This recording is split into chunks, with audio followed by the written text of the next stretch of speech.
Kagame is actually one of Africa's biggest problems, because Congo is the biggest dissettlement of Africa that causes Africa never to unite. And Kagame is the reason why we've got the Congolese struggle. The DRC, my basic understanding is that it's the wealthiest country In Africa, on the continent from a in the mineral world perspective. In the world, yeah. It's the wealthiest country in the world from a natural resources perspective. 100%. And you're saying Paul Kagame has a part to play in that. Yeah, people don't understand that we always hear about the Rwandan genocide. The Rwandan genocide was started by Paul Kagame. And he started the Rwandan genocide because he wanted to take power by force in a country that would have never elected him into power, because he came from the minority Tutsis who used to be supported by the colonizer and used to be the administrators on behalf of the colonizer. So for Paul Kagame to come back as a Tutsi to come and take power in Rwanda, he needed to do something. And what he did is he started the genocide. He started the genocide by bringing down a plane that had two presidents, Hutu presidents, the Burundian president and the Rwandan president.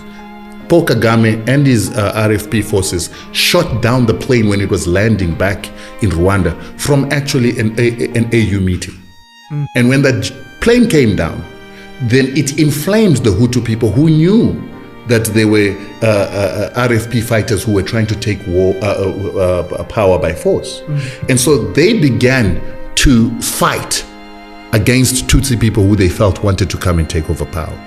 While they were doing that, Paul Kagame himself sent his forces to murder his own Tutsi people on a whole-scale level to make it look like a genocide, so that he could then have his forces come into Rwanda and take over power militarily under the guise of stopping a genocide against Tutsis. These are all things that are factual. Well documented. Jeez. It is actually something that the International Court of Justice wanted to persecute him for, and then the Americans covered up for him and the French covered up for him so that it wouldn't come out.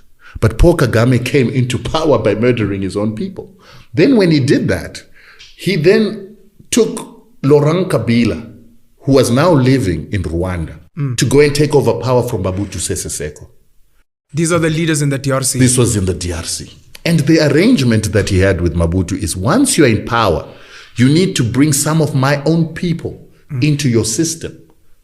And the reason why he wanted to bring his own people into the system is that the Tutsis see themselves as a superior people to Bantus.